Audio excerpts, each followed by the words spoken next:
I'm Johnson. And I'm Mike from Deep Space Pride, a gay Star Trek podcast.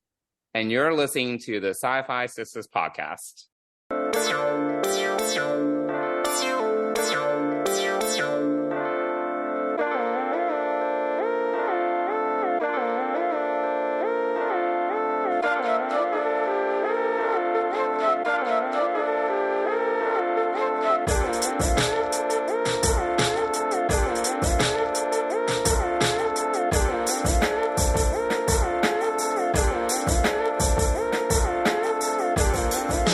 Hi, everybody. This is Subrina from SyFy Sisters, and we have got a special show for you. We are so excited. We just raced around. We don't even have all of our sisters because we were trying to get this show done so fast. Mm-hmm. I am here tonight with our favorite sister, Yvette Blackman Tom. I'm a favorite now. Hello. Yeah, because you're the only sister that can show up. I love it. And we have, again, our friends from Deep Space Pride. Oh, man, I'm so psyched you guys could jump in and help us out with this. But go ahead. It is Mike from Deep Space Pride, and we also have Johnson from Deep Space Pride. Say hello, you guys. Hey.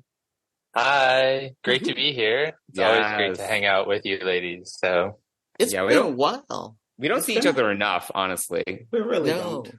No, and I love your show, and I'm so glad you could join us for this because, man, that last episode dropped, and we were all on the text message. We were slacking out, like, what? So Mike wanted to mute all the messages because he didn't want to be spoiled. Yeah, so I had to mute. I had to mute eventually, yeah. But yeah. So we're here tonight without Fran and without Tamia, you guys. So we're missing our sisters, but we're going to carry on because we want to get this show out to you. So the show tonight, we're going to tell you what we loved, what we hated, what we didn't give a fig about of the last episode, the last season of Picard. What else would we be talking about? Because that's what everybody else is talking about. Everybody's talking about it. People that don't even like Star Trek are talking about it. This is true. Yeah, we can't even get the showrunner to stop talking about it. Oh my gosh. You know what though? I am happy for them. So we four are here tonight, gonna talk about what we loved about Picard. What we did, what we didn't give a fuck about. All right, so I'm going to start it off with our guest because I'm dying to hear what Johnson thought about me. Yes, you may regret that. No. And I'm going to ask you to please state whether you are a true TNG fan before you state what you thought about Picard, and then tell us what you thought. I just want to know where are you coming from when you make the statement. So not to spoil the beans, but Mike and I are both big TNG fans. We grew up with it.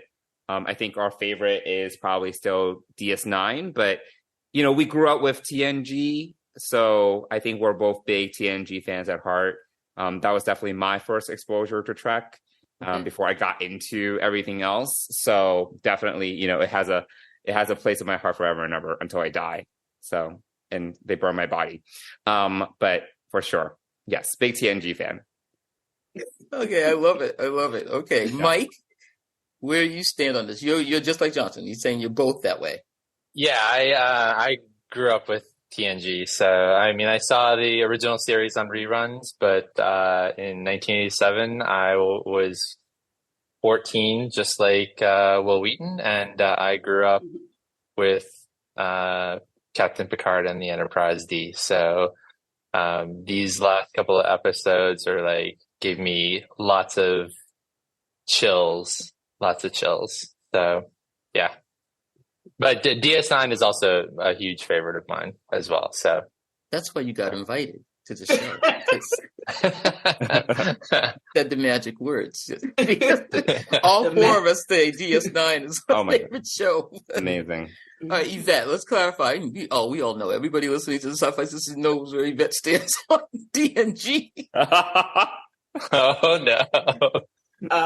Well, my favorite show is DS9. It is my heart. It is my ringtone. It was the face on my watch. It is everything to me. TNG. So I like, don't get me wrong. So TNG it's weird with TNG with me. I like it. I don't say I love it, but I appreciate it. There are some really, really good episodes. I mean, my favorite Star Trek episode is a TNG episode. Yeah. But I just wouldn't call TNG my favorite Trek. Wait, which one's that? What episode? Cause and Effect. That's your favorite Star Trek episode yes. ever? My favorite Star Trek episode ever. Oh, I didn't know that. I love Cause and Effect. I don't know. It is done very, very well. It never ages. It is so good. It's a good episode. Yeah, it's a very good episode. So it's complicated, just like all my relationships. Well, see, it's 2 against 2. Another TNG were like, meh. No, I like that says you have to love TNG because that was the show that brought Star Trek back, and all of that, and love the the Enterprise D. It's great, but it was I'm an original series fan. That's my original Star Trek. So there was nothing that was ever going to be as good as the real Star Trek, but.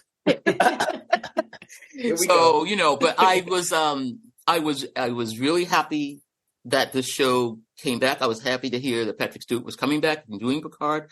I was excited when the whole announcement came out, and it was just a little. My phone is talking. It was just a little sad to see season 2. But season 1 came on. Word? We going with sad? I was like, wow, what are you doing? What are you doing? So I was anxious for season 3, and I think that I can't wait to hear what everybody thought about it. So I'm going to kick this off right away. I'm going to go right to Mike first. And Mike, tell us what was your favorite thing about this season? I would have to say, well, I have 2, but I'll start with the more probably relevant one is that I really loved the relationship between Picard and Riker in this whole season. They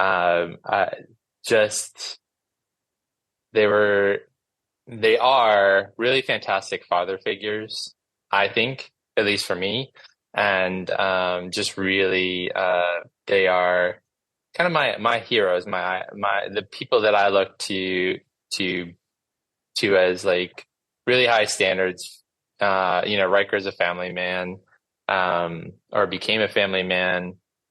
Picard was always about honor and justice and things like that. So seeing them together and it just from the start felt comfortable. It felt, like 2 best friends picking up and going on this adventure together. And that was great. And then, so that was one of my favorite things. Beverly is also my other favorite character in this series. I mean, it's so great to see her in in every, I think she was in all 10 episodes. But she was fantastic. She looks great. Johnson and I call her our space mom, because she was, she was the first mom that we saw on TV that we kind of like grew up with. And, they didn't do justice to her in the series in the way that, they did justice to Ben Sisko in Deep Space Nine as a father. And I kind of wish that if we could go back in time, that's the one thing I wish we could redo about TNG is having Beverly be more of a mother figure and really lean into that. And here we get episodes. And so I really loved that as well. And on top of that, if I had a third thing, it would be the music. I cannot wait till Thursday, till the soundtrack comes out. I will be listening to it on repeat for a long time. Those are my favorite things about this season of Picard. All right. I love that you think Riker is a family man. That is so like, wow, what a turnaround from. When he said that, I was like, Riker's a family man. I don't see. That's well in Picard. I was like, he's Star the family Trek man. You watch it? Yeah. I remember TNG Riker. Right. I remember that. Yeah. The one who brought the game to the Enterprise. Listen. He was definitely the Kirk of the next generation. He thought he was Kirk. So, he thought he was Kirk. So I'm going to keep going with you, Yvette. What was your favorite? Yeah, come on, pull a favorite thing out of there. Come on, you can do it. So no, there was tons of favorites. My favorite, so I had a lot of favorites. I was really happy that Rafi and Seven were back because I do enjoy both of them. Especially, I love Rafi. But the most famous, my most favorite part, I'm sure Subrina knows, is that Beverly was on this, and she was the first person we saw when she came on. She was, Beverly, I told you I have a complicated relationship with TNG. So Beverly is my favorite character, mainly because she reminds me of me, especially when I was I had just gotten divorced, I got my own house, was raising my children, and, had moved up in positions at my job. And it was I wasn't really watching TNG. It had come on BBC. I think it was on like all the time.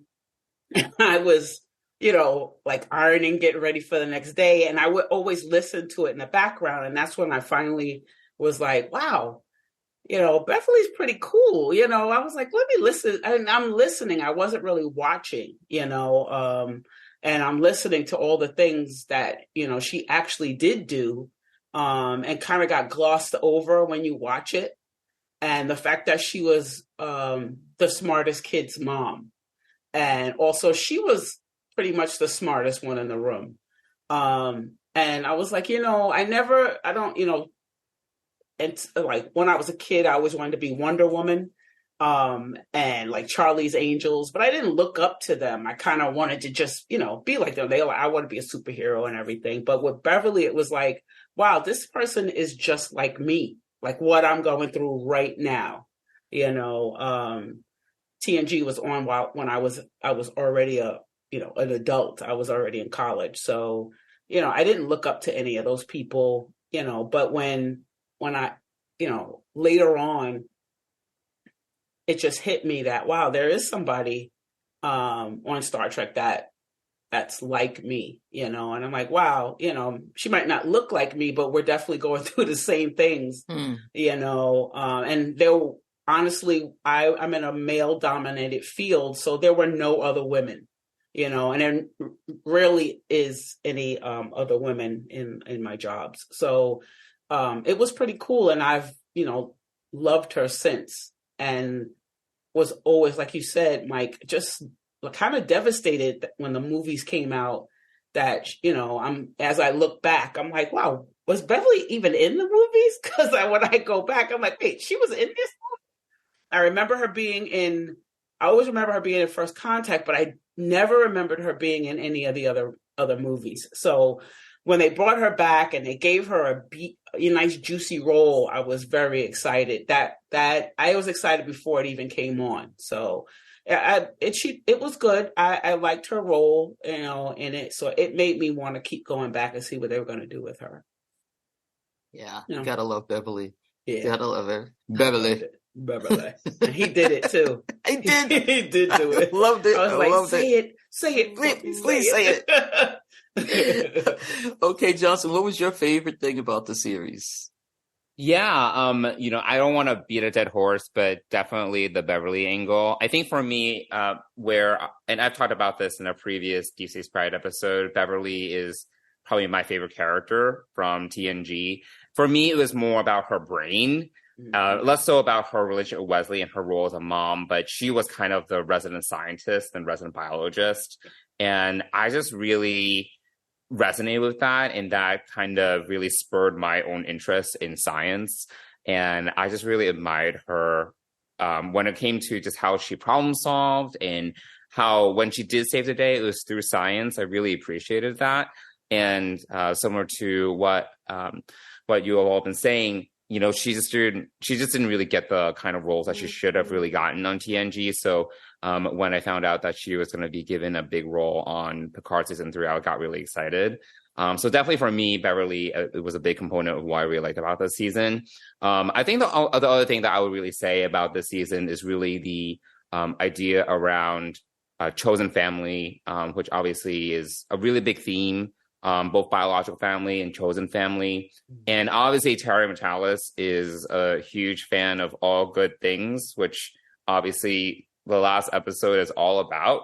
Like, you know, and All Good Things is probably my favorite finale of you know, of all the series, because everything just comes together. And you know, for Picard, for better for worse, it takes him this whole time to kind of realize, you know, this is his family.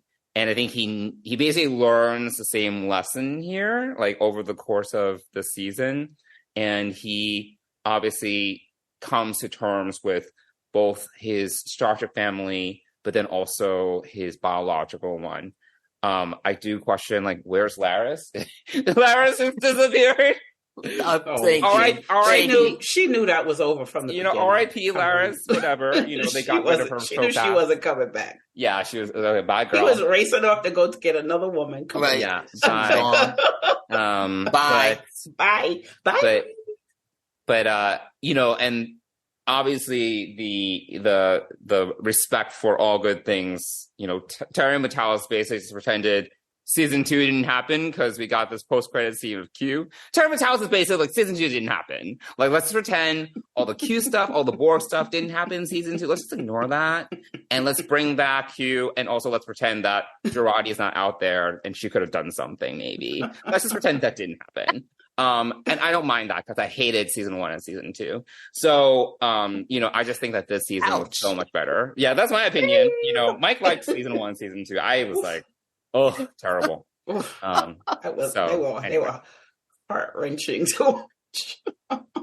Wow. Some of those episodes were, overall, I loved the show, but there were some definitely disappointing aspects of season 1 and season 2. And, you know, I think one of the things I think that I'm hoping that Patrick realized, because this season came about and how it did with the whole cast, that this is the season that we all wanted from season 1, really. And, but everything beforehand he was an executive producer from the start on this show. And this is what this is the journey he wanted to take Picard on.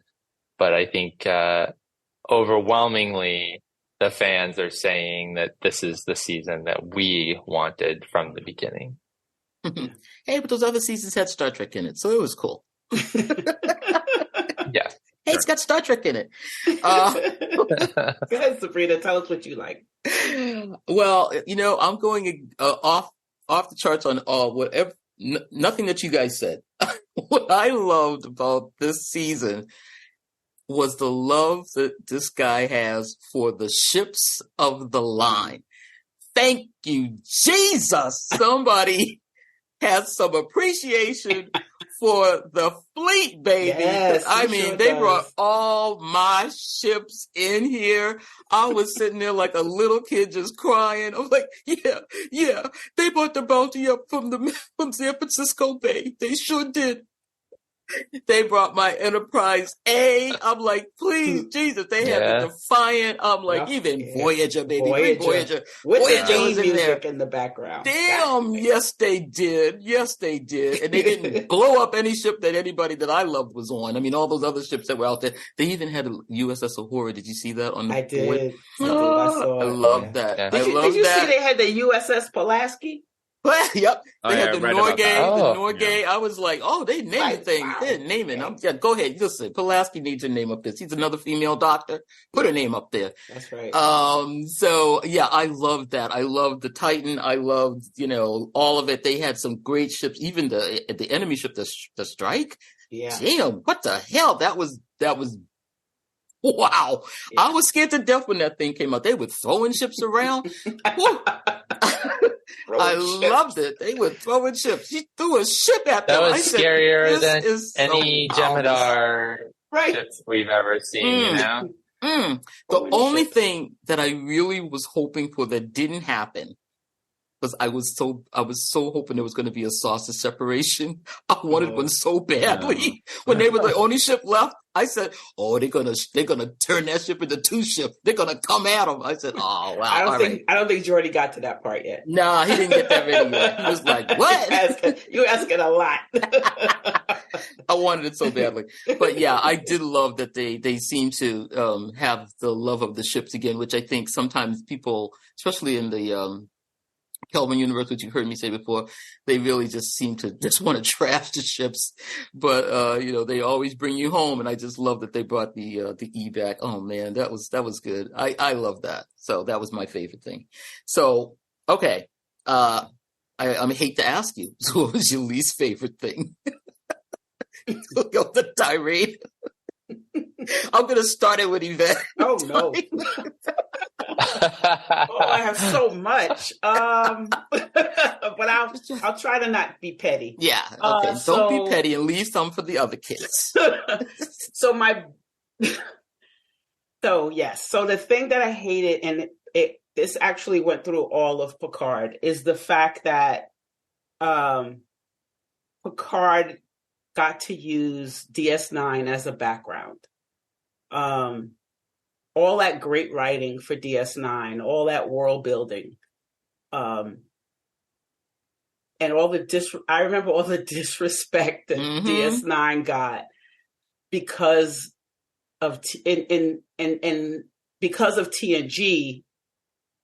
TNG was the thing. DS9 was not. I watched it. I was there. Right, we were there. So to have Picard, especially, be have DS9 as, and that's what it was. DS9 was the backdrop of this show. And then to totally disrespect DS9 in every turn.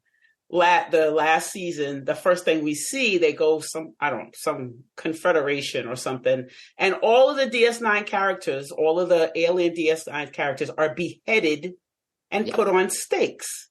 Mm-hmm. I mean, we caught that mess. Come on, really? Cisco's a general. They just name him, and and I'm like, wait, what is going on here? And then here comes the TNG crew. Don't think I didn't forget. And then they get to have DS9 as their backdrop. Now, during the Dominion War, we never knew where the D was. We never heard from the TNG. Hello. We knew they were, I think they were, no, the Borg wasn't yet. I think they were on Baku somewhere, getting young and stuff. So it is quite petty. I won't say that it's not, but it just gets to me that all that great writing, Michael Piller, Ira, they did all that great writing for a great show that never got its due because of TNG and the love of TNG, which we all have, but it just burned me that they got to use the storyline, the great storyline of TNG, of DS9. And never once, not once, did we see a DS9 character in this whole season. Nothing. Yeah, I would have not one, thought that we Worf would get did like not a cameo. count. No, Worf came from TNG. He did not come from DS9. That was not DS9. I think Odo was the only other person. They didn't even name him. Nope. Right. He said a friend, and then we saw a picture him, of him and his pot. That was it. They didn't even nothing. Didn't even mention him. They could have brought Bashir in. They could have talked to Bashir about something because he's the one that found the virus. Yes, right. Didn't even bring him in, and it was like, okay, didn't even mention him. Didn't even mention him. No. So that's so that really burned I mean, it still burns me. Do you feel that they did that on purpose? Like that they left out the DS9 characters on purpose? I don't know. I don't know those people, so I don't know what it was. But I mean, that's a huge slight, and it was the whole. It wasn't just this season. I mean, it was it was everything. It was the whole series. I don't know what the deal is. I don't know what they were doing, but that's the way it seemed to me. It's what it felt to me the whole time. Last season, I just couldn't take it, and then this season, for them to have the changelings come, did they even mention I don't think they called them the founders, but to have the changelings come, talk about the Dominion War, then have, Picard talk about all these things he did with the Herosians. And I was like, wait, where were you with the Herosians? Wait, no. We're putting him, he's, it just seems like they had the TNG cast, Picard, he had to be part of everything. Like, those other people that saved the universe didn't matter, so that's what really got me. And that's, I tried not to, I wasn't going to even talk about it, but yeah, that's it. That's how I feel. Don't get me wrong. I enjoyed the season. The writing was great. It was predictable as hell, but it was still good writing. It was TNG. It was great. It was exactly what TNG is. Predictable, unpredictable at some points. The story was good. It got you engaged, but that's it. That's all it was for me. But I'd watch it again. Yeah. Yeah. I watched the season again, definitely. Watch them all again. Yeah. Give me more Trek. Bring it on. Bring it on. All right, Mike, what was your least favorite thing? That is a good question. I think, and actually it sort of ties into something that I wanted to ask you, Subrina, especially after listening to the last episode where, you talked with Paul and talked about script writing and all of that. I think that one of the things that I didn't like about this season was, and maybe even actually the whole series, is how they dealt with time. And maybe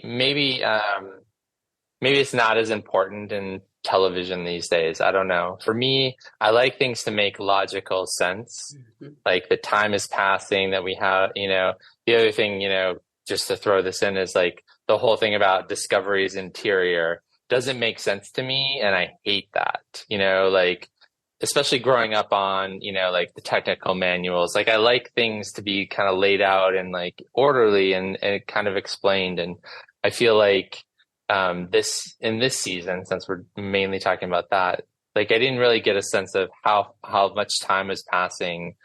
I felt like you could warp anywhere in like a minute, and they left the in episode 9 in Vox, they left Earth and went to Anatha Prime and picked up the D, and then by the beginning of the finale, they were back there, and basically the fleet had only started basically firing at space dock. I mean, it's just like, it drove me crazy too, Mike. Yeah, it's just like things have got to make sense. Like we're talking about light years of travel and stuff like that. So that's when I roll my eyes at like the science advisors on New Trek, and I love New Trek. Don't get me wrong. It's just a lot of things they make some things seem so real, and then other things they just let go. And like time just needs to make sense. Yeah, they seem very lazy on time. Yeah, like they'll try to get everything else right, and then it's like time, because you know how I feel about timelines. And I was trying to figure out where the hell are we? What year is this? Yeah. What year is this? We were like 5 years ago, and then we were jumping back and forth in some pieces too. It's been driving me insane. So this is only like this is like a few months after last season. Because last season started like Mike, I need to know where I am. I need to know what year it is. What is going on? Especially when the first thing you see is the 25th century. Like we're in the 20th. So, okay. So weren't we the 25th century last season? And we were. So I didn't get that part. Because we were in the vineyard. So Stargazer, I think, was the first episode last season. Mm-hmm. And it was centered in the, so they were the grapes. they were doing the grapes, right? They were harvesting the grapes. Yeah, they were harvesting. So that was supposed to be 2401, harvesting grapes. So I don't know much about wine and harvesting grapes, but I thought grapes were harvested in the fall. So I was confused. So I looked it up, and I guess they can be harvested. I guess it's from the south of France. It could be harvested in February to April. So I'm going with that because it's the only thing that makes sense. Because I was like, this makes no sense. Let it go. Mike, let it go. Let it go.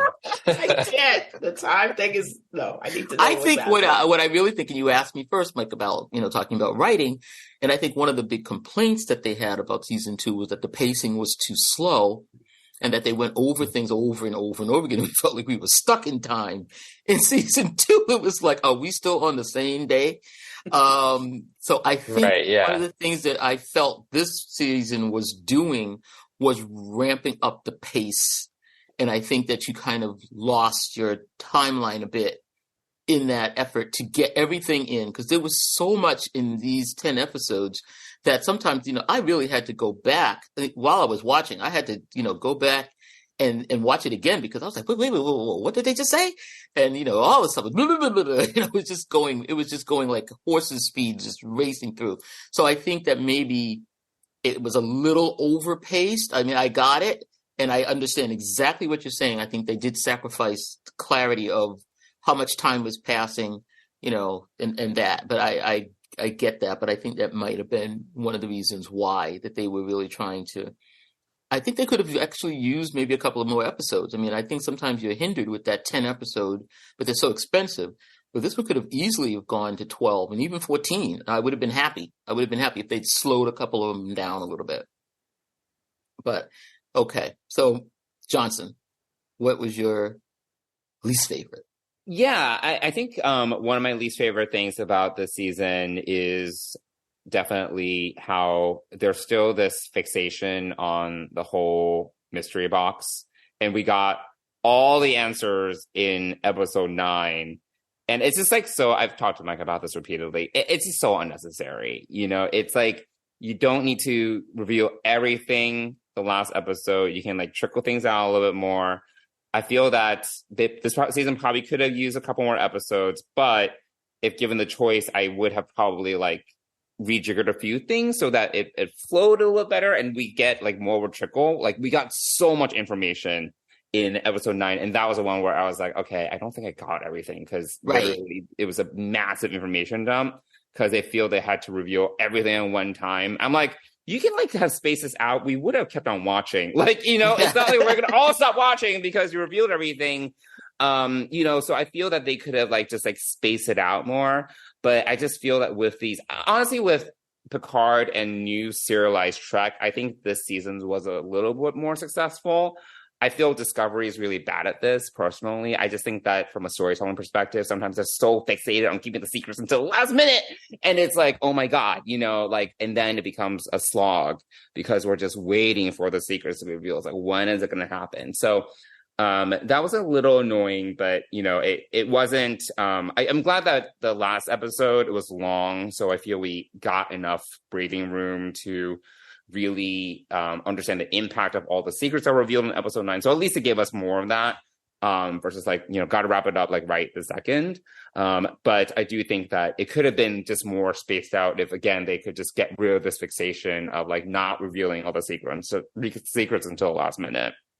So I would say that was the thing that annoyed me the most. The other thing that honestly it really bugged me is, honestly, I know we had to do it, but it's the Borg again, third season again. I just you knew it was coming. I knew it was coming. I kind of knew it was coming, but I think I was kind of in denial about it because I was like, they can't use them again. I feel like we already resolved this 2 times. We resolve it one more time, and we even got some of it on Prodigy, some of the Borg fallout from the neurolag pathogen, whatever, yada yada, and it's we got to keep on revisiting this, and how many times do we need to say that the Borg's over and or that and here they come Picard, again. needs to reconcile his feelings. And it's like, oh my God, it's just like we have to go back. And I was reading a lot of the discourse on episode 8, and this is like right when they were gonna right when Deanna's gonna open the door or whatever, and people were saying it's the Borg. I was like, no, it can't be the Borg again. Like it can't. They gone. I was the same way. Yeah, I was really surprised by this. I thought, I really thought this was going to be a whole changeling thing, and that they somehow did not make the connection to the Borg at all. I thought this was a total changeling revolution against Starfleet, and so I was really kind of surprised by the turn of events. And I mean, it's kind of like, they sprinkled it all throughout, and of course, you're hearing those things and they're nostalgic, but you don't realize that they're putting them in there for a reason. And I mean, obviously, with the first contact theme being so strong, which I love, it was everywhere. So I sort of feel stupid not putting that all together, but that's that tells you also how good the story was. That if you weren't looking for it, you weren't going to see it. The story was good. There was no ifs, ands, or buts about it. The story was good. But I mean, the first thing we saw was, of course we get to see Beverly, but she's listening to his log. Why? Right. Why is she listening to his log? And it's the Borg log, So I'm like, okay, we're doing this again. But I did think there were going to be something. I thought the changelings were going to have something else. I mean, they did, but I did think it was the changeling Borg thing. I also thought I wanted it not to be the Borg so bad that I also thought it was going to be the what's that from Sub Rosa? The ghost, the candle ghost. Well, it's not a ghost. It's not really. Why do people call it a ghost? It's not really a ghost. It's an alien. It's an alien who abused Beverly and her family for years. So I thought it was that because I thought it has something to do with that. Also, that would be a twist. I thought that would be a great storyline. I wanted to dress up as a candle. You would have been the only one. No, but think about it. Because you're trying to figure out what's wrong with Jack, and you're like, well, his mother and his father. So is it a combination of both? And then with her having Wes, I was like, what kind of kids is she having? So it had to be something. So I just was hoping it wasn't the Borg again. I was just hopefully making. Or I think Mike and I were throwing around the idea is Beverly really Beverly? I did that too. Yeah. Is she changing but doesn't realize it? That would have been. Yeah, I thought she was tragic. A changeling for a minute. Yeah, that would have sucked, but it would have been really interesting. And then it's like the Borg again. God, just in case people here don't know, the Borg's they're over now. They're really over now. They're really dead. They're really dead. I was hoping now they're toast. In case that wasn't clear. Sure. I was hoping for the female changeling to come back and retribution. Cool. I was hoping it was going to be. Cool. That's what I thought. That would have been really cool. I thought it was the 100. And they were all going to get exactly. together. Our big hanging Chad. That would have been really cool. Chad, the 100 come back for retribution. Yeah. But I thought that would be. We got the Borg. Or even an alliance between the two where it was sort of equal, or, where it wasn't the Borg controlling it. It was, they were in cahoots with one another because they realized that they could take down Starfleet together. Mm-hmm. Better than they could apart, I would have liked to see, and Johnson pointed out, because I didn't really understand the wrap up in the finale, and I caught it today, Johnson. I caught that one line that Riker says, where he talks about Admiral Crusher and how she solved everything, and then he says, the changelings didn't kill everyone; they kept a lot of people alive, which I didn't catch the first time through. So, I saw it. So I really was hoping, if the changelings can, we all love DS9. So, I mean, we know how bad of an enemy, how, evil and bad the Dominion is. They're insidious. They were not playing. It showed you at the end how insidious they are, that she had to come. She made sure she came up with that that catch to catch them in the transporters. Right. She knew, we got to watch this one. The Borg, that's why I said the Borg wasn't, they did a good job of making them a little scarier again. Because I wasn't really scared. They were scary, of course, in the beginning. They scared the hell out of us. And then not so much. We saw them so much in Voyager, I wasn't scared of them anymore. Just like Janeway wasn't scared of them anymore. Well, yeah, we had 7, and she's friends with us now. Yeah, right. Whatever. But they were kind of scary. They were pretty scary when I watched First Contact the first time. But this time, they were kind of terrifying this time. I honestly didn't know if we were gonna, if the Admiral was gonna live or not. I didn't know if that was gonna be it, and he would. It's his show, so I assumed that if anybody was gonna, die or sacrifice himself, it would have been him. But then I remember Comic-Con with you can always count on Jonathan Frakes for spoiling stuff. Jonathan Frakes, I caught him saying, once this is over, we're gonna get ourselves a movie. And I was like, oh, then nobody's dying then. I was like, okay, wow. Thanks, Jonathan. I remember that now.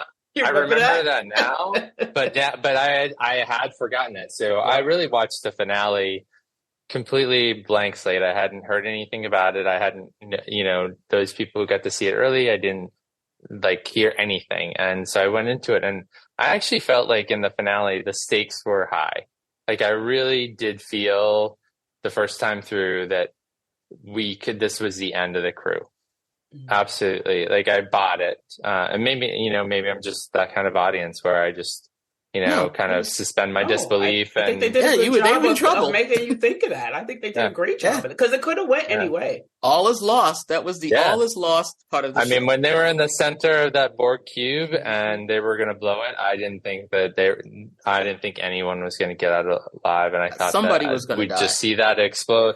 Well, I thought that at that point, all of them were going to, although it did have vibes of never of Return of the Jedi, the Millennium Falcon shooting out of the Death Star. If you catch that last scene of the Borg ship breaking up, but I really felt like they could have. They were all forfeit, and actually the way that they played it, the way that they acted it, it made it feel that way. Yeah, the looks between Deanna and Riker, They were saying about I felt that. I was like, she knows he's not coming back. Yeah. And and Picard saying goodbye on the bridge, saying it's been an honor to serve with you. I figured he wasn't coming back.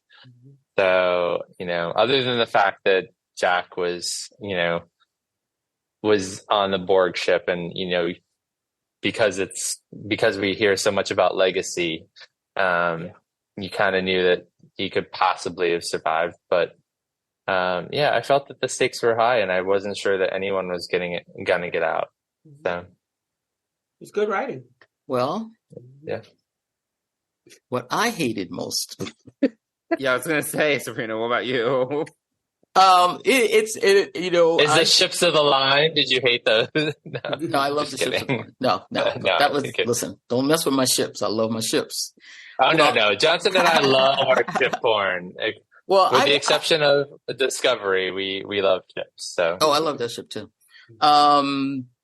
Oh man, when that thing goes to black alert, you stay back. What? Oh my god, I love that. Oh, I like that. Just the TARDIS insides of Discovery. Love it. Love every bit of it. But okay, what really got me about this, and I said to myself, and I wrote a post about this. Y'all saw it when it first started, and I'm gonna say I felt like Discovery is the LSU of Star Trek. They are the Angel Reese of freaking Star Trek, because this show was so much Discovery second season that I was getting really upset that everyone just thought this was the best thing since sliced freaking bread. And I'm like, we already saw this on Discovery. But wait, what? We had a scary red thing coming out of somebody's head. I said, yep, did that. Then they would go into this impenetrable station that no one knew how to fly into, where the crazy AI was. I was like, Yeah, we did that in Discovery. We had multiple captains sitting on the bridge. Bing got that too. We had imposters aboard. I'm like, that's sounding familiar. We had a beloved female officer blow her ass up to save the ship. Ro, meet the Admiral. Admiral, meet Ro. And then we had the existential threat, which, of course, everybody got mad when Michael saved the whole universe, but if Picard's got to save the whole universe, I heard the line, if Earth goes, it all goes. I was like, oh, come the frick on. I said, April, I can't see you. I can't see you. Angel. I'm doing the move. I'm pointing to the ring. 3rd season, 2nd season. So that's all I have to say. I'm just like, look, the sister did it, everybody got upset, but Picard did it, everybody thought it was brilliant. That's all I'm going to say. And the only other thing I really hated about this was when the freaking Q showed up, I lost my shit. I was like, if it's not the freaking Borg, we're going to come up with Q. And he said, oh, I'm here to test you. I'm like, oh, no. No. Please. And when I saw that, I forgot who said it, but it was like they just said, okay, season 2 didn't happen. Right. It's like fuck season 2. It's like whatever. Oh my God. But I'm saw here to him, tell I you. was like, are you kidding? I mean, it was going so well. It was.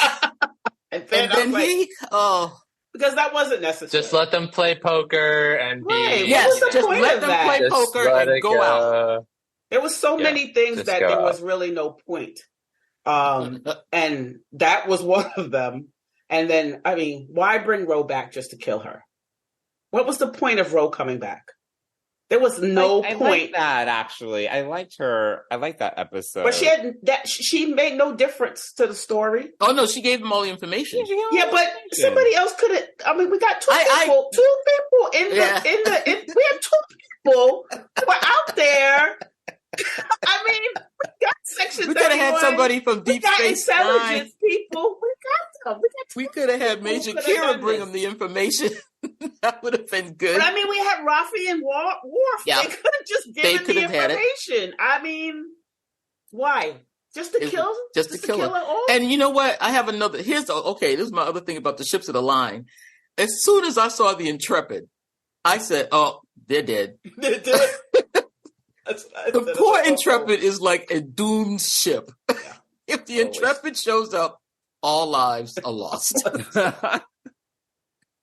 And as soon as I saw it, I said to myself, they're going to blow the ship up. If you get the Intrepid C, hold on to your ass. You're going to be dead. Why do they keep making that ship? That is like one of those names of a ship that you should just never see again. Never. Along with the Hood. Although they did rectify the Defiant. They brought the Defiant back and they gave that ship. That was now a storied ship, but the poor Intrepid. So the Defiant is the only character from DS9 that was actually on and the actor got on here.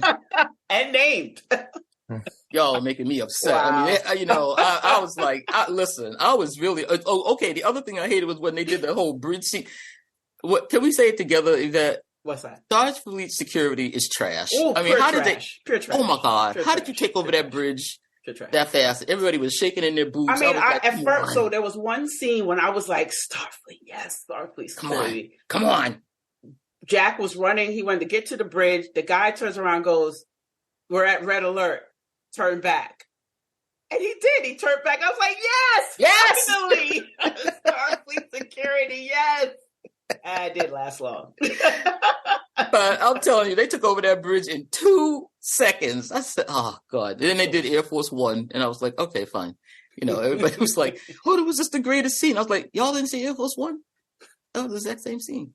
There was a lot of stuff in there I've seen before. Well, hey, after talking to Paul, last week. Right, He said, exactly. I Right. was like, you know After what? yeah. I said, I thought of Paul when I said I was Yep, getting I ready to did say, you too. do an Air Force One? I said, well, they must love Air Force One because they're Mhm. being inspired by Air Force One. And that's what I thought of. That's when Paul said that, because I was, I've been feeling this way about the DS9 thing ever Yes. since the start, ever since season 2.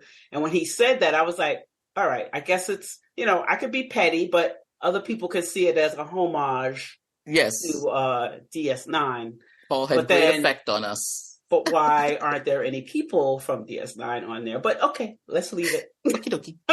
I'm gonna leave it. All right. So now we're going to move on. The third thing in our outline. Okay, I don't even know how we can even do this one. What was your biggest shock, your biggest reveal? What, come on, there's got to be one thing that made you go, oh, damn. It wasn't that big of a deal because I can't remember. You already knew it was the Borg. Okay. Yeah, I did. I did, unfortunately. I had a little one. Go ahead. I loved it. This was a really little one, but when I saw him, I went, oh, damn. It was the guy that plays Kryn, and his name is Kirk Acevedo. He was in like Fringe, and he was in Arrow. And when I saw him come on as the Vulcan gangster, I was like, oh, damn. All right. I love that guy. I love him. That was a great appearance. I mean, I'm rewatching Fringe, by the way. Charlie. Okay. Yeah. Yes. He was in there. Yeah, he was Ricardo Diaz in Arrow. So all my Arrow fans, I came into Arrow really late. I love Arrow. And so I was really psyched when he came on. That was a great performance, and I wanted to just call him out because I loved Kryn. I don't have any big reveals, but there were a lot of little things I liked about this. I liked that. So I did watch a little bit of season 2, and Mariposa was actually. Why did you do that to yourself? Because it's Star Trek, and I watch everything in Star Trek. I only watched it all once, but still. So Beverly's ship, or where they're from, or whoever they work for, was the Mariposa Alliance or something, and that was Rios's thing that he put together in the 24th century. Yeah. Wow. So I love that continuity. That was pretty cool. There was some other stuff, but I always loved that. I was like, that was so good. I didn't even catch that. Right. I didn't either. Of course, the first one I watched a lot. I watched it because, Beverly was in it. And I was like, this is probably the only time I'm going to be able to see her. And because I just knew that was going to be it. I just was at the point where I'm like, we'll see her the first, and then we'll never see her again because she was in the fridge next time we see her. I didn't think she was getting out of there, so I didn't know what was going to happen. So I was like watching episode 1 over and over again. I think there was what I liked about it was that how smart it was. There was a lot of smart Star Trek going on here. The things, even though there was a lot of shiny objects when it came to the what do they call it, the Easter eggs, they made sense. A lot of times, like last season, those Easter eggs made no sense at all, but just to be there. But here, most of the Easter eggs made a lot of sense, and you had to find a lot of them. Like everybody's show had everybody's favorite movie, everybody's favorite show had something. Some show, or each movie, each show was mentioned somewhere, and depending on what kind of fan you were of each show, you probably figure it out. And I like that part of it. That was really good. And I thought the writing was really good. Like I said, it was a great TNG episode. TNG has a lot of issues, believe me, but they have really good episodes that stay with you. And I think they did a good job here with this, even though of everything I said about how much I didn't like it. There was so much I did like about it. Yeah. I'm happy, I'm happy they did it. I like we all said, I wish this was, I wish they would have done it a lot sooner, but we got it now. So. Yeah, I think one of the things that I really like was just the constant guessing I had about who. Once we realized that it was the changelings, it was really like they played, like when Ro came on, and I love Ro. I still, Ro was going to be Kira on Deep Space Nine, so I really like that dynamic, and so that whole episode, I'm sitting there thinking, is she's acting really weird, is she a changeling, and like, is she here to like, actually kill Picard, or so there. But that's one example. But then thinking that Beverly could possibly be the changeling throughout this whole season was also really, and even Gates was, playing it a little bit coy on the interviews she did. She like, wait to the end of the season, wait to the end of the season. So you kind of kept that thought alive that what would happen. And then you see Tuvok, and he's a changeling. And oh wait, I forgot that one. That was a good one. That was my big. Oh, that was yeah. I mean, actually, that whole scene with Jerry and Tim was just amazing. Like the way she was testing him, and then she thought it was fine, and then she, played this one more thing, and then she knew. So I loved that. I also, this sort of falls into the not big fan. I'm not sure I like the new changelings. I mean, maybe it's just because of the technology that they have now, but I didn't really love the way that they're more like dodgy, or when they're in liquid form, or they're like, I don't know. It wasn't very Odo-esque, is what I'll say. And because these are messed up kind of smooth. Yes, they're not obviously the same changelings as Odo. They were science experiments, like so. Yeah, these are Vidian looking changelings, right? Exactly. That's true. I want to give a shout out to the production people who did the makeup and the renderings and however they made this thing look, because this show looked fantastic. I mean, from the Borg cube to all the ships to the scene that almost made me cry was when Space Dock blew up. I was like, no, it just blew up. I said, they are doing a great job of really just making you feel like, the last show of second season of Discovery where they all the ships, but they really did. They really made it look fantastic. And I thought the changelings were great looking. I was disappointed that they stopped being changelings and then they turned into Borg. That got me, because I liked them trying to find the changelings. Yeah. And when they went up into here's my other thing. Why on earth would you call the changelings onto your ship? Like, if you're going to, I said, you're going to, I don't even understand that. I didn't understand it. The plan? This is the plan. He had a lot of bad plans. Oh my God! Because even when you did it in the 100, can we stop asking the admiral for the plans? Don't give him any more. He don't even know how the ship works no more. Deep space was still available. He knows space stations that was still. I'm like, come on, y'all should have left his ass. I said, didn't you see the 100? You did this on the 100, and the man got away from you on the 100. I mean, he got away from you then when you did this mess with this freaking. I was like, okay, I'm gonna roll back TNG. It didn't work then either. But then it was also annoying because like they didn't vaporize anyone. They were just like, oh, let's shoot them, leave them alone, and like only Worf. He was the only one that vaporized them. Only Rafi and Worf could vaporize, or like in the previous episode, Jack killed changelings just by, I don't know, breaking their necks and like just shooting them in the head, and they were fine. They didn't get new vapor. It's just it wasn't consistent. So it was kind of not, there was that one that there's a little bit of continuity issue right there. God. I figured out what my biggest shock of the season was. Okay. So wait, I need to go. I haven't gone yet. Go. Let me go. Go ahead. Okay. For me, so 2. So Ro, for me, that was a big shock. I was like, and then I do think it was sad that she died. But I was like Mike was saying, Ro, I really like Ro. I thought that her whole relationship with Picard was kind of left on a cliffhanger. So I kind of like that they got that catharsis at the end. When Picard at the end, right before Rose sacrificed herself, he was like, "I do see you." I was like, "I feel something." Do I? So that was really nice. Oh, because he was still mad when she walked on their ship.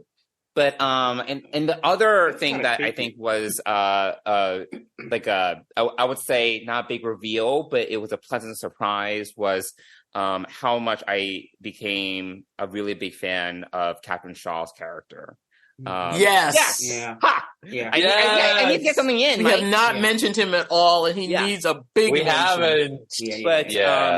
But oh my god, the hollow message in episode 10 where he leaves it for to Tuvok and then to Seven. I was like, oh my god, and that was before all this happened, right? It was before, and I was like, oh my god, am I feeling something again? Because that was genuinely like in episode 10 one times I really was like, oh man, like the message was it felt genuine, and Jerry Ryan did such a great job kind of reacting to it.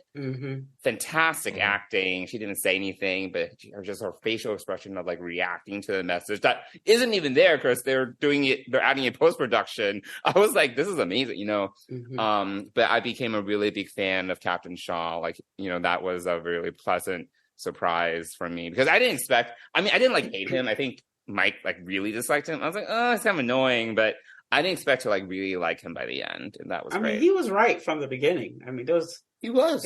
He was basically Benjamin Sisko, but hello. Right. No, he was totally Benjamin Sisko. I mean, okay, but yeah. So I liked him. He was right from the beginning. I was like, Picard would have never let anyone come on his ship with that nonsense. That would have never flown. So yeah, he was right, and I truly enjoyed his character. He had the best lines. He really did.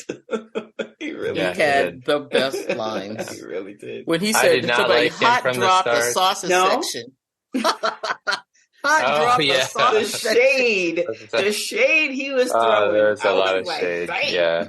Oh my god, I love. Why you didn't like him from the beginning? He just irked you. Yeah. Well, I mean, I mean, for me, like my favorite thing of this series really was, Picard and Riker. Oh, right. And Beverly. Right. So he was so disrespectful to Picard and Riker right off the bat. Not Beverly, though. He wasn't disrespectful to Beverly at all. Yeah, no.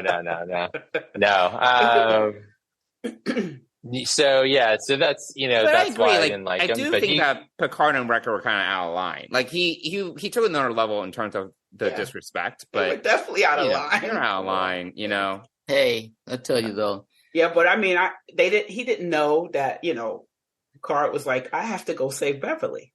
I mean, we knew, we understood that, but Shaw didn't know what the hell that was. All he saw was this cutest guy walking in. Trying to that's right. Bullshit. He was there. He was kind of going with it until Picard didn't know where the hell they were going. He was so, he was telling them they're going to some starbase, and that starbase didn't even exist anymore. And he was like, no, I don't think we're doing that. And eventually Picard got his ass killed. So the man was right. But I want to say, because I have to bring it in there. He went down like Major Hayes in Enterprise. Okay, he was shooting so that they all could get away. I had to get Enterprise in there. He went down. I felt just as bad when he died as when Major Hayes died. It definitely was the same scene. Of course it was. I'm thinking back. I remember. But someone else's take on it. It was a homage. It was another home. It was like almost the same lines. Major Hayes was like, "Get Hoshi back to the ship." Right, it sure was. Oh my goodness. I was like, "Oh, who's gonna be Major Hayes here?" Because one of them's gonna go.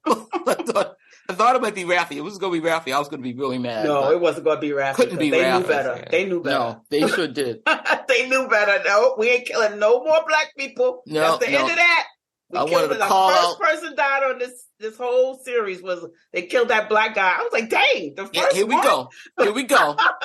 I was like, they're ramping up again. This show here.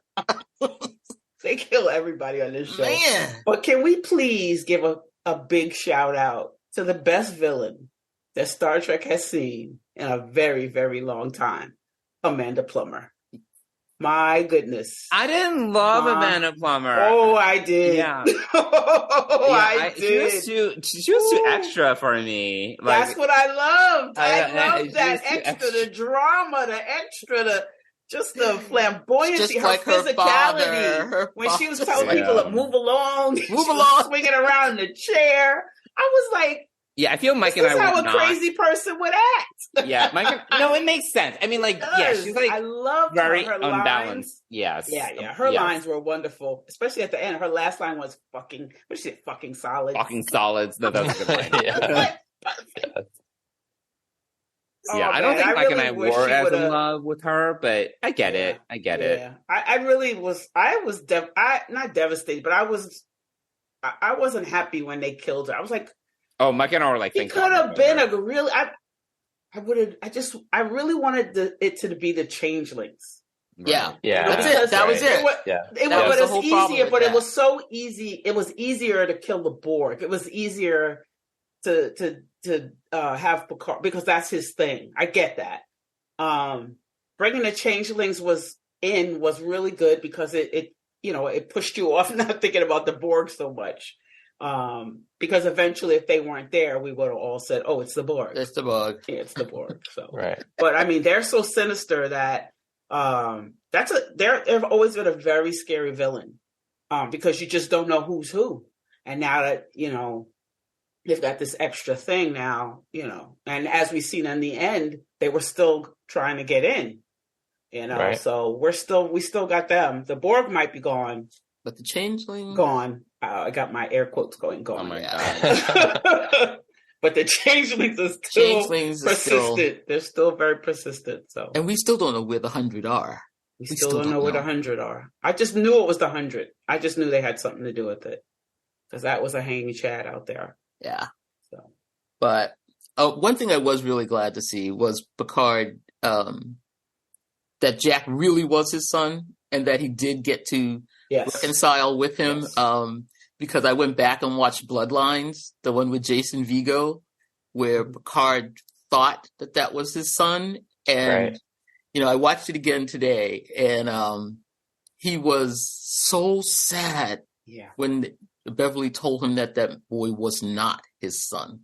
And I just, watching it now after knowing that Jack is really his son, it was just really touching to watch his face when Jason Vigo transports off. Like he says, come visit me sometime. Like he's like, you're not really my son.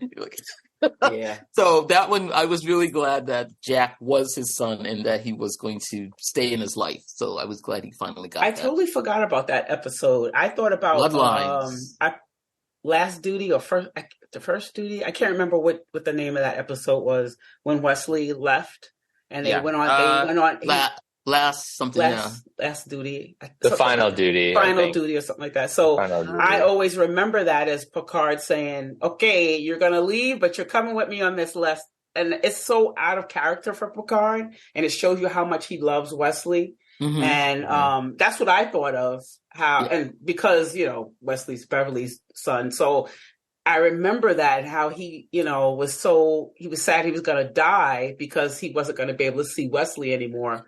And how Wesley was like, you're not, that was such a great father-son type of thing, He longed for it. He always longed for that. Even when he went in the Nexus, he had the kids. Right. Yep, yeah, he sure kids, did. Right. Yep. Yeah. But everything kept him away from it because he could have had it. He could have had all of that. Beverly was there waiting. Right. Obviously. But, it is what it is. I mean, he's just so complicated. I think one of the parts I love that they did not. So I did for a long time wish they would have got together. Beverly and Picard, especially after Attached. I can't even watch that episode anymore because it's so ridiculous. It's great until the end. You're like, what? Kidding me? Come on. Right. So now I like the way they ended it. And I like the storyline that they gave them. Because I think it just made more sense. She would leave to save her son. When Picard said, you did everything right. Mm-hmm. I know he was talking about the fact that she didn't tell him because definitely.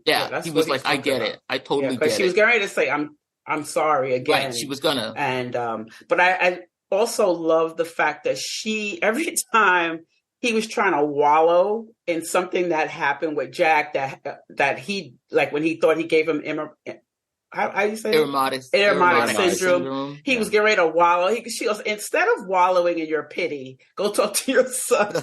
And she just kept like, nope, don't give me that. I don't want to hear it. I don't want to hear your guilt. I don't want to hear any of it. But she did the same thing in Bloodlines. You need to go back and watch that episode because she did the same thing. Because he was going to say, I should have been in Jason Vigo's life. He wouldn't have been a criminal. And she said, don't go back to the past. Be in his life now. And I was like, okay, they all watched this episode with Jack. Jeez. But that's why Beverly should have gone with Bloodlines. That's why Beverly should have gone with Jean-Luc to talk to Jack when they found out that he was Borg or whatever, because the conversation between Jean-Luc and Jack, like he just could not, he couldn't handle that. He couldn't handle it, and he was too mired in his guilt, right, to be a father in that moment, which is what drove Jack away. Yep. But if Beverly was there, I feel that it would have turned out different. Totally different. But she's also dealing with guilt. Sure. Trying to make sure that he has all this time with him.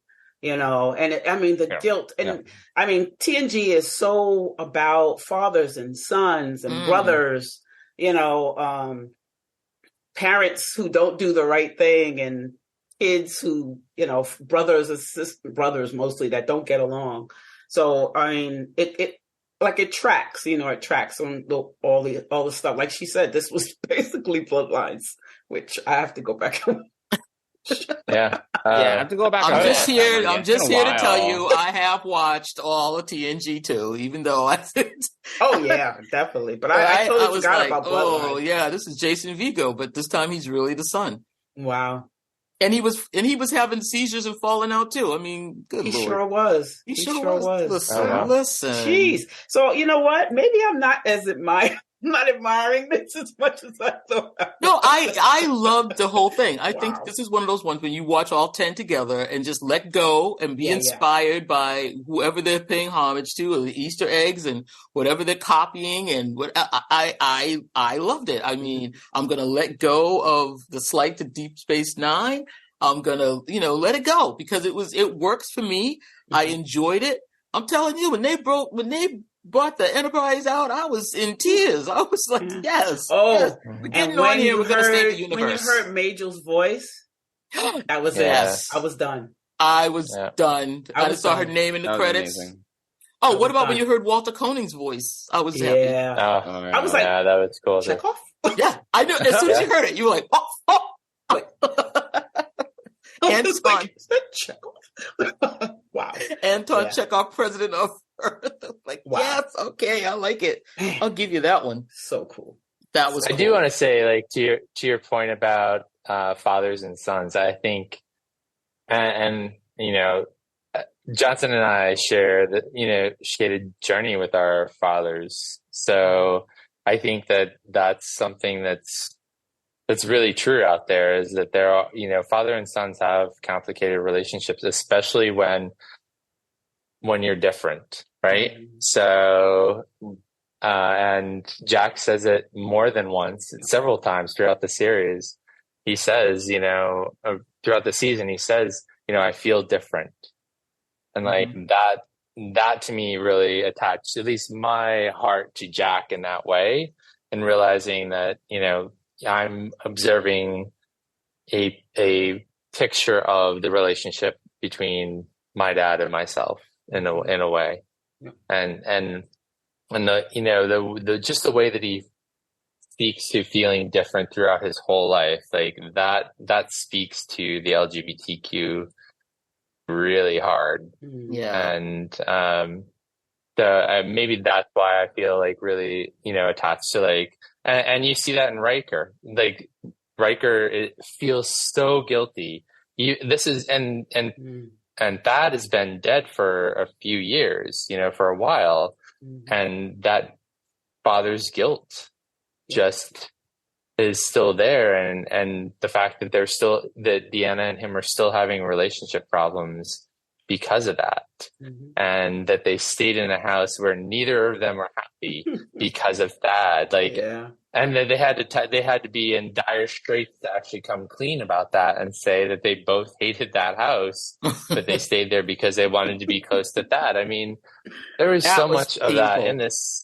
Yeah, but that really, I don't know, that those are some of the subtexts that I caught on to and really touched me. I thought that was great. And what I liked about this whole season was that all of these little subplots that were going on tied to the main story somehow. You know, a lot of times, like, you know, we had Rios running around with that woman, and you know why he was talking. There was just all this stuff going on in the other season that didn't tie to anything. And why was this in here? Is this going to have anything to do with the story?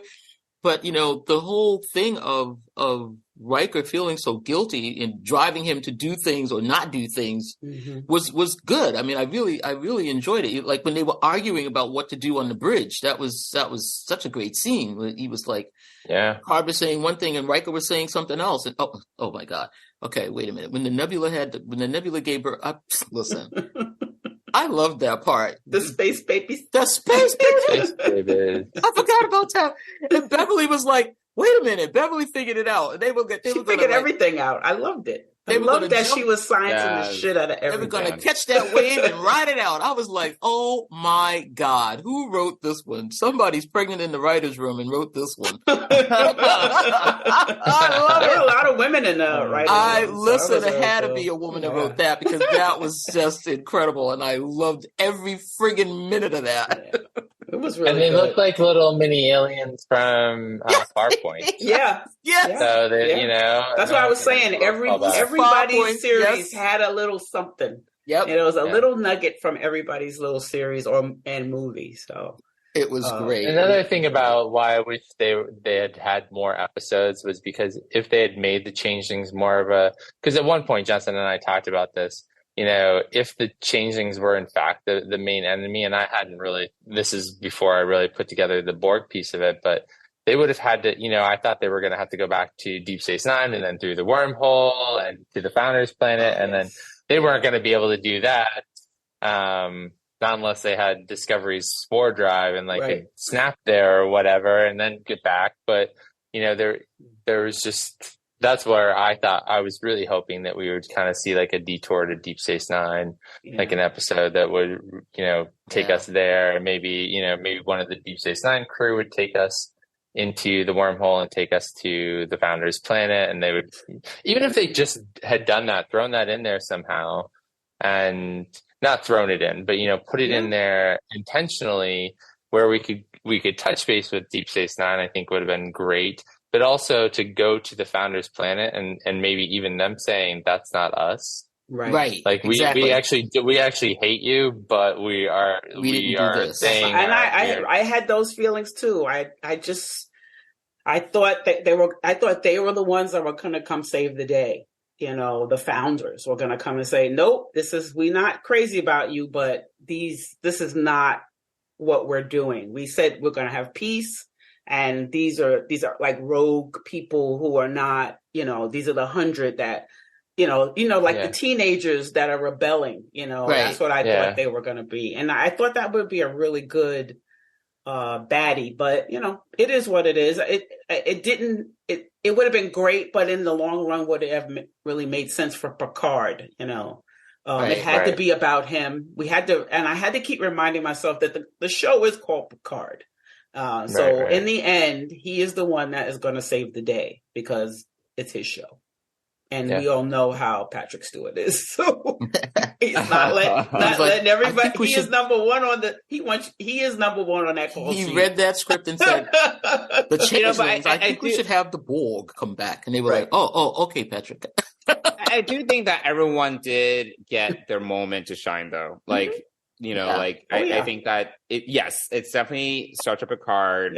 You know, he's going to have a heavy hand in how it all comes together. But everyone, even in the last episode, everyone got a moment. I agree. But keeping the Borg and not having the changelings be, the baddie or the who you're going to fight against. It didn't make sense for Picard to do that. It made sense for him to fight the Borg. Even though I'm rolling my eyes when Deanna opened the door, and I was like, oh, God. But it is, it was a scary Borg. That was one little scary Borg cue. It was a great scene. It was a great scene. Yeah.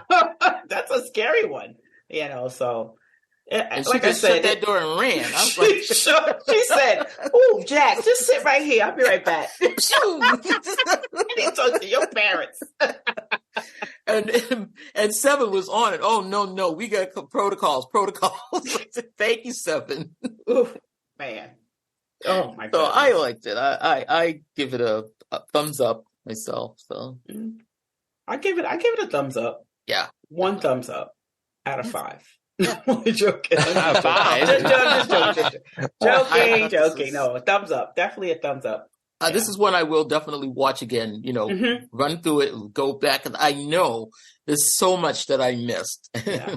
There was a lot of great dialogue, and it's just they picked scenes to be inspired by that I loved before, so it's great. Right, exactly. Before we leave, I wanted to ask everybody, what was your favorite episode out of the season? I'm trying to think of. Everybody's like, Everybody was like the emoji, the thinking emoji. Mine was the one where when Shaw says that he was just a grease monkey, and they go down there to fix that thing. He's pulling those conduits apart. He's going to get that thing working. I was like, yeah, we need like a Scotty moment up in here. That was so good. I loved that episode when they were trying to they were falling into the nebula. I think that was it. That one. Which one was it? Anybody remember? They were falling. Episode 3, I think. Yeah, is that 17 seconds? I think so. They had to get the nacelles firing again. Yep. I was like, oh my God. That was the birth one. That was the birth one. That was early on. Yeah, I was like, that was my favorite episode. Y'all got me. You got me. Yeah, that one was good. So we got to really see, I think that's when we really got to see Vadic a lot, right? I think that's when we first I think she got right. A lot. Yeah. And that was everybody. So there was a lot of pairing in that scene, in that episode. Like everybody got paired up. I love that part. Yeah, that was the come to the light scene with Beverly and Jean-Luc. I was like, here we go. Parents are fighting in the back room. The parents. That was my favorite one. Yeah, that was a good one. Yeah, it was really hard to pick just one. Go ahead, Johnson, if you know. Oh, I was going to say it's, I think for me, probably the last episode was my favorite, only because I think everything just came together, and we got so much resolution, and we got the Enterprise G. Like, G, that's right. We didn't talk about that. That's right. That was the first prediction that I was right on about. I was it makes sense timing wise. It totally made sense for. I actually was surprised that there wasn't a G already. Like, timing wise, given the life cycles of these ships, like they don't last that long. But not the way these people fly them. Yeah, no. But I think see an Enterprise. I think the last episode for me, just because everyone had their moment, we got all that reconciliation, and it just, there were a lot of feel good moments, I think. Yeah. And then of course we had the, them playing poker at the end. Yeah. Perfect. That was just so great. Although I have to say, if Picard was sitting at the cookout, we would have to throw him out if he's going to deal the cards like that. Oh. He was tossing those cards. That, so he's just tossing cards? Yeah, I noticed that. Tossing cards. I said, you cannot come to the cookout, Picard, because you're tossing no cards, sir. Give me those cards. Somebody else deal. Go ahead, Mike. There's a British deal. What the hell is that? Yeah. I would probably have to agree with Johnson. I think The Last Generation would be my, I literally shut off everything and just shut off the lights and put it on the big screen and just watched it all the way through and just like realized every emotion I was feeling. I had goosebumps. I was sad. I was crying. I was like, heck yeah. I was screaming at one point. Like I was although like I would have to say, I mean, I love the whole season. I think it's a 10-hour movie, Mm-hmm. a 10-hour post Nemesis movie that the cast really deserved. Yeah. But I think that I really felt it all with the final. Because honestly, like I said earlier, I thought that I thought we were going to cut to Raffi and Seven and be like, oh, No. like, and when everybody switched back, and I thought, that was it, like we were going to go back and they were going to go and explore and, find remnants of the D or whatever and be like, so it kind of had, it had a sad ending, but I'm totally pumped that it had the ending that it did. But I did not think anyone was going to die, because you know what the problem was? Jonathan Frakes. So I know we mentioned Jonathan Frakes. It's always Jonathan Frakes. Always. He had an interview last week. I think it was Trek Movie. He was like, so nobody dies. I'm like, oh my God. He literally said nobody dies. Yeah. I was like, got it. This is why I didn't read anything. He said it. He was trying to lower the threat level. He was the anxiety level. Him to talk about episode 9, and he just put it out there. Like, they didn't even ask him. He spoiled a whole bunch of stuff. I think he spoiled something in the first season, right? Jerry Ryan is like the only person I would give her state secrets. No one knew she was coming. Yeah. No right, one. That's right. That was a surprise. That was big. Yeah. Jonathan Frakes spilled everything but that. I was like, that guy. Oh, random point, but I need to make it. Go ahead.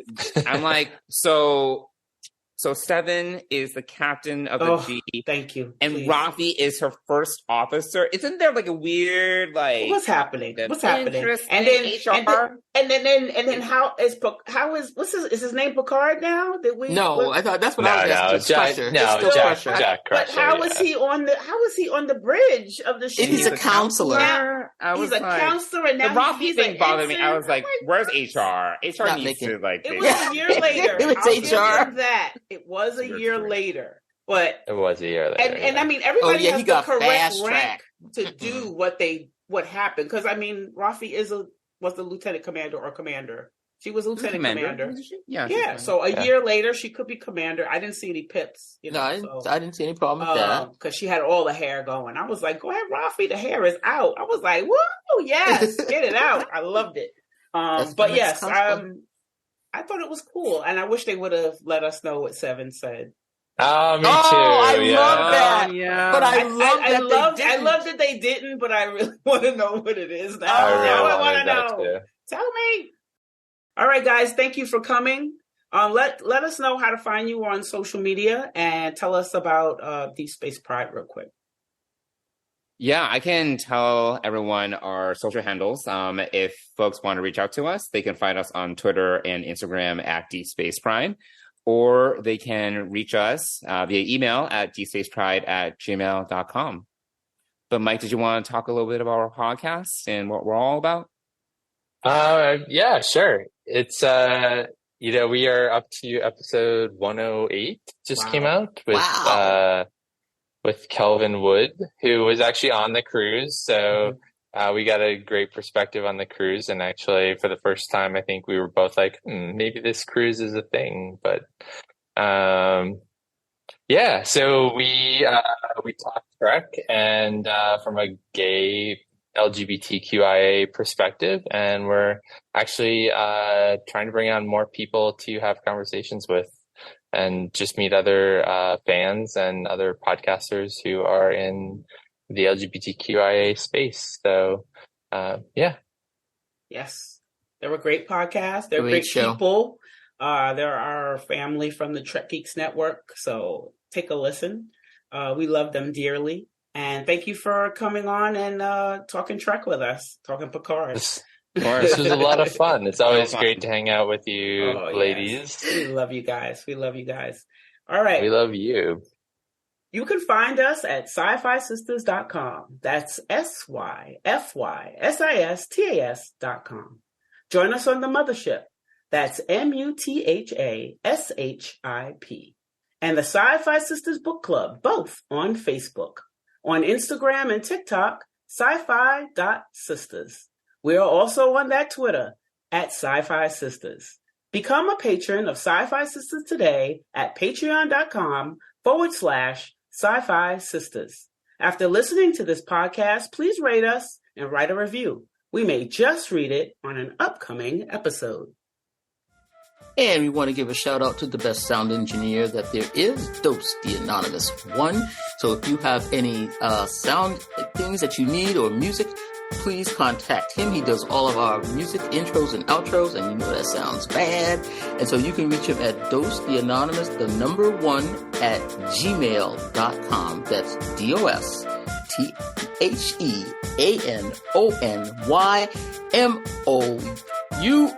the number 1 at Gmail. So get in touch with him, and he will fix your podcast up like he does ours. Have a good one, everybody. Peace, love, and hair grease.